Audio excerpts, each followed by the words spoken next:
Hello, this is Tom Bird. I'm the Fire Weather Program Manager and an incident meteorologist from the National Weather Service office in El Paso, Texas. Today, we'll be looking at the 2022 wildfire season weather outlook. However, before we do that, let's take a look at what happened last year, and then we'll talk about current conditions. But first, here's a couple of slides just to show you that this past year, we changed the climate numbers for both temperature and precipitation across the country. The way climate works is a 30-year average. So we have 3 decades of numbers that we average together to get what we call normals or the averages. Well, every 10 years, we knock off the oldest 10 years and add the newest 10 years. And so we just did that. And this is what the change looks like in doing so. For our area down in the southwest, you can see reds and oranges, meaning that the new climate numbers overall are warmer than they used to be. Now going into the precipitation for climate, you can see the southwest also shows a pretty strong signal for a drier climate normal now than what we were seeing with the previous climate numbers. Back in the 80s, we had a wet decade. Those are now gone. They're not in the current climate average now. We only start in 1991. And with the loss of those 10 years that were wet, we now have drier conditions on average. All right, so here's what we start to look at last year. The way we do that is we look at state rank maps. And we're not ranking one state against another. This is just looking at New Mexico. We have 127 years of record now. And so when we look at any period, we stack that period against all the other 126 years. And we see how it ranks compared to just New Mexico over that 127 years. And these numbers are ranked from the warmest and wettest to the driest and coolest. So let's look at the numbers for last year. And the way I do this, I look at 3-month averages because it kind of almost looks like the 4 seasons that we have.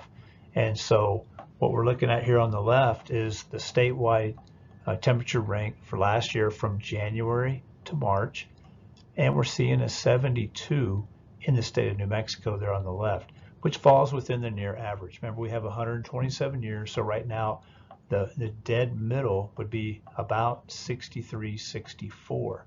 So anytime you're somewhere near that, you're within the climatological averages. On the right-hand side here for this period, we're at 38, which puts us below normal for precipitation through this period. The 2 inset maps on the bottom, those are from 2020. So what you can do here with each of these is you can compare how last year compared to the previous year. All right, so let's move forward now. And this gets us April through June, which is typically the heart of fire season here in the local area. And you'll see on the left-hand side, the number jumped up for temperatures to 118. That puts us in a much above average. In other words, there's a whole lot of years that have been cooler and only 9 that have been warmer for this period over our climate record in New Mexico. On the right-hand side is the precipitation. 84 is a little on the high side of the near average. So we're near average, but look at the gradient between Texas being much above average and then Colorado, only the second driest it's ever been for that period. And you can see Arizona kind of falls in between. So it's wet to our east and very dry to our west. Now we move on to July through September, which typically is our monsoon season. On the left-hand side, you see we were at 112, which still keeps us at above average for temperatures through this period. On the right-hand side, 61, which is almost dead center of the average, so we were near average. But if you go just to the west of us, in Arizona, you can see they were quite wet.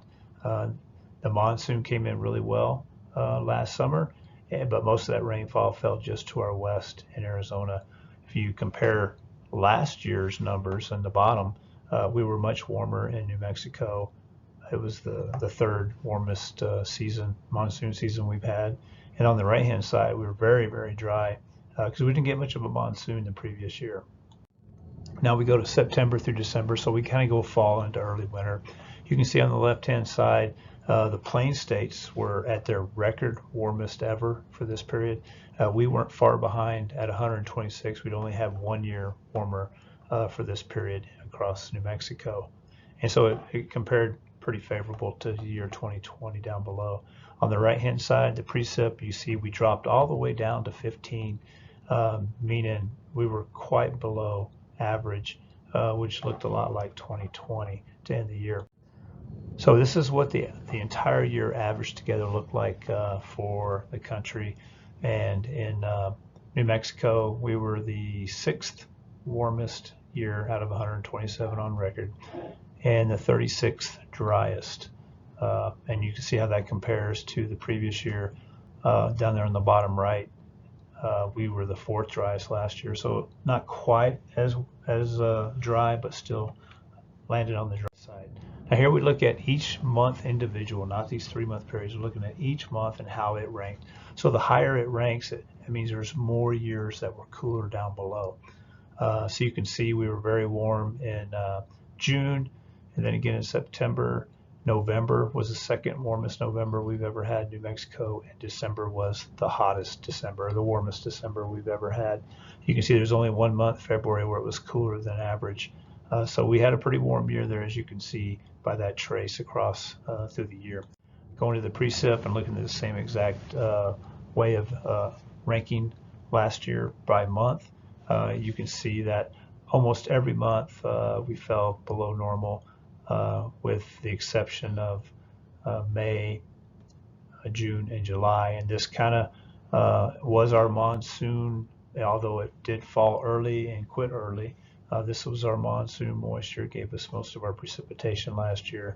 Usually we see this hump back July, August, September, but it kind of fell early last year for us. Now here's a quick look month by month of the percent of normal precipitation across the Southwest, and I've got Catron County, Reserve area, all that area kind of circled, so you can kind of just hone in on that and focus on what the precipitation looked like across the Gila region. You can see January dry, February dry, March quite dry, same thing in April, May still dry, but starting to see some moisture creep in from the east. And then we get into June and we're starting to see moisture. We go on to the second. July, really wet across the region. August was kind of a mixed bag with a lot of surrounding precipitation, but still some dry regions. Some of this dryness is just because we don't have good radar coverage, and so it probably missed a lot of precipitation that fell here. It's just so far from any radar that it's hard for us to see precipitation in Catron County because it's just not covered well by radar. But you can see September, we still had some moisture in and around the area. And then we got to October and we really just totally cut off the monsoon for sure. It got very dry, continued that well into November. And then December, we had an early winter storm system that moved in from the west and provided our first precipitation of the winter. That was early. A couple of headlines that I've been showing people that in doing research for this, I came across these showing that the climate change, the hot button topic of the day, is the main driver of increasing fire weather in the western U.S. And they're saying that we have the increase in wildfires is because of the rapid increase of surface air vapor pressure deficit, which basically is just a measure of how thirsty the atmosphere is. Just basically hot, dry, windy, draws the moisture out of the soils and out of the plants, increases what they call biofuel flammability. And the other thing was that they're attributing much of this to human-caused climate change as the dominant contributor to increased wildfire risk. Now on the bottom, a new NOAA report, that's who I work with and for, says exceptional Southwest drought is exacerbated by human-caused warming. So we're really getting on board with this human-caused global warming or climate change, however you want to call it. But they're calling what we're in right now a 2-decade-long mega drought. And they say it's a harbinger of a future that is more arid across the Southwest. Okay, so now let's go into current conditions, how we are going into fire season this year. We'll look first at drought. On the left-hand side is last May. On the right-hand side is just a week or so ago. And you look at which drought category we were in last year. catchment county. The Gila was anywhere between extreme and exceptional, the worst two categories of drought. You can see this year we're in severe, which is a lesser intense category of drought, but still we are within drought for sure across all the western United States for the most part. But for our area, we're not in as bad of a situation as we went into fire season last year. Just this right here is just a wide look at the entire country and what it looks like as of March 22nd for drought. And now we look at the change map, and this is basically how many classes have we changed over the 52-week period from last March to this March. And you can see the Gila has gone anywhere from 1 class improvement to about 3 class improvements, meaning we went from exceptional to either moderately dry or severe drought. So like I said, there's been some beneficial rainfall. We have improved our drought status, but we still fall within drought criteria. This is kind of what it looks like big picture across the country. And these are outlooks. This is the seasonal outlook for drought. This goes through the end of June. So basically through the fire season for our southwestern area. Anywhere that's brown is where drought is in place now and expected to persist through this period. Anywhere that's yellow, like far west Texas and parts of Arizona, is where currently not in a drought state, but where drought is expected to develop through this period. So basically the whole area is going to be in drought for the fire season. Another way we look at drought is this evaporative demand, which is basically just how thirsty is the atmosphere. It looks at 4 things: temperature, relative humidity, wind speed, and how much sunshine we're getting. And this is a 4-month drought index that I'm looking at, which kind of looks through the winter time and into early spring. And you can see that we're showing up with these warm colors, which mimic the drought monitor that we just looked at. Shows us in that abnormally dry to severe drought status.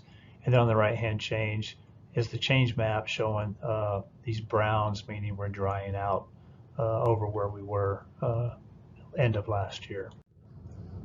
So soil moisture is a big thing that we look at. It really gives us moisture availability for all the fuels, and if the soils are dry, then the fuels will be dry too, unless there's more rain to recharge the soils. And this is actually a map from last year. I showed this last year. So this is March of 2021, and this is the difference in relative soil moisture for 1 year. And so this shows you just how dry our soils were becoming going into last year's fire season. Very, very dry. And then so here is the next map, which is this March. And you can see a lot of greens there. We've had improvement. So we actually have had enough precip over the last year to recharge some of the soils with an increase in moisture. So that's what it looked like back on the 25th of March. And this right here is kind of the 1 to 100 centimeter depth of soil moisture percent of normal. And anywhere that it's gray, it's where the soil moisture is about near normal. Where you see these warm colors like in West Texas, and splotchy across the areas where the soils are drier than they ought to be, are expected to be. And so we are starting to see some drying soils now that we've gone a pretty good duration without a lot of precipitation. Here is the snow tail across the west and all the different snow basins. And this is from March 27th, and I can tell you these numbers are even worse now. I showed this map in January, and everyone was about 125%. I showed it in February, everybody had dropped to 100%. And here we are in March and early April, and they're all now below 100% for the most part, anywhere that's not green. So we're getting warm temperatures than normal, and so we're getting earlier melt, which is not good. You want to hold this snow well deep into the spring for most of these areas, and it looks like we're melting out. If you look over here in the upper left, New Mexico, you can see the San Francisco and the Gila River basins are quite melted out with well below average snowpack right now. For the last 30 days, if you look spanning across Arizona and western New Mexico, we've been much drier than we should be, although we have been cooler than we should be. Same thing with the 90-day precipitation, going back 3 months from March 26, showing a drier than normal signature and somewhat cooler than normal also. So now let's talk about the El Nino, La Nina, where we are in the ENSO stage, because that matters what kind of precipitation and temperatures we get most of the time. We're in the bottom picture here, this La Nina. And what that does typically is it takes those storms and moves them to the north over the Pacific Northwest. They pass north of our area. We end up on the south side of these storms, which is where there's no moisture and usually a lot of wind. And that's what we've been seeing so far this year, especially this spring. And so we're looking at sea surface temperatures when we're talking ENSO, El Nino, La Nina. We're looking at these sea surface temperatures across the equator and the Pacific to see if they're cooler than normal or warmer than normal. In our case this year, this is what it looked like back on the 19th of March, this area. These temperatures are cooler than normal, and that is what we define as La Nina. So that's where we find ourselves. This is a trace of the temperature going all the way back to last April, a year ago. You can see they were warmer than normal for a while. This 0 line tells you where normal is. And then last spring, they started becoming into the La Nina threshold through the winter time. We warmed up for just a bit, but we're going back down now. The forecast for La Nina, these blue lines, the probability, of course, we're 100% now because we are in La Nina. But as we go through the spring and into early summer, we expect that La Nina to go away and neutral conditions to kind of start to try to come back. These are a bunch of different models that show the sea surface temperature across the Pacific Equatorial region. Here we are now in April, and as we go through the summer into the fall, these models have a big spread, which means some of them think we'll go to El Nino, some to La Nina, some stay in neutral. So there's not a lot of confidence, but most of them do try to keep us in this neutral location. I don't know that it's that important in the warm season. This doesn't tend to make a lot of, it doesn't tend to really have a lot of influence over our weather.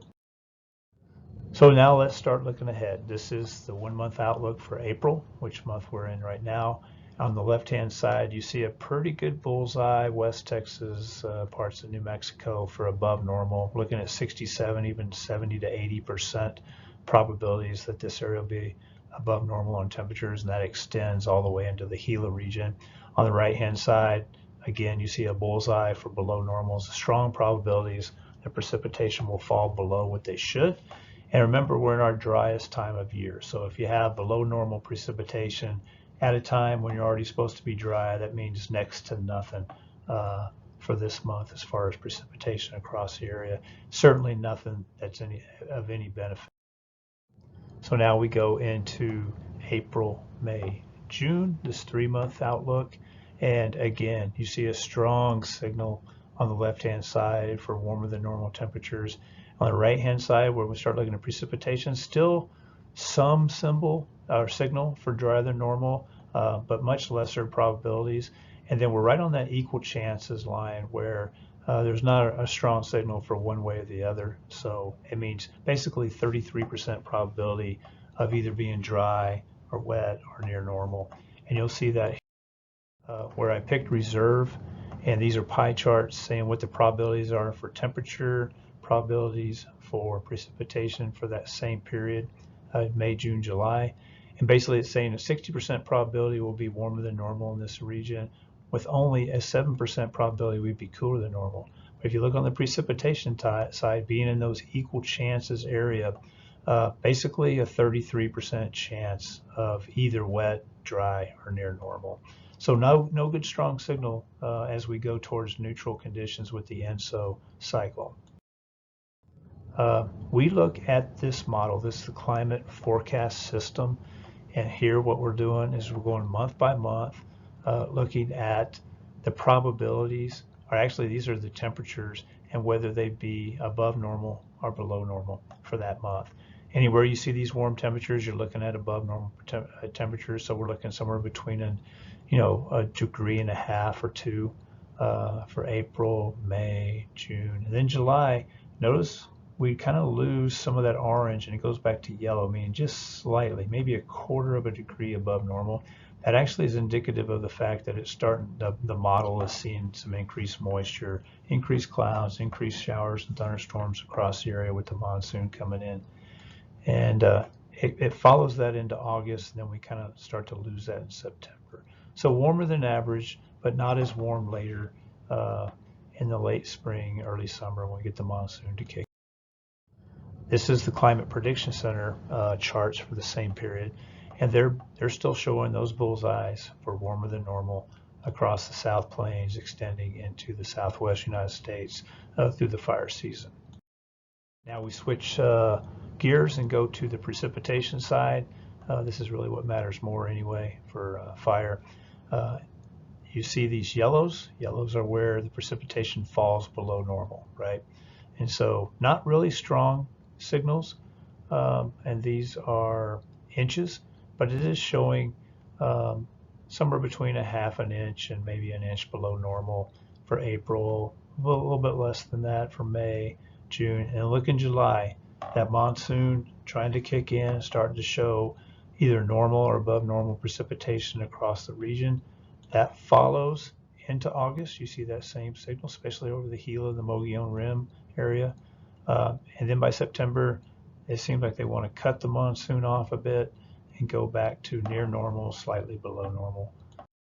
Go to the Climate Prediction Center's charts for the same period, and they are showing below normal for April, equal chances to below normal for May. And then we get into that monsoon, and it looks like most of the moisture is going to be just to our west.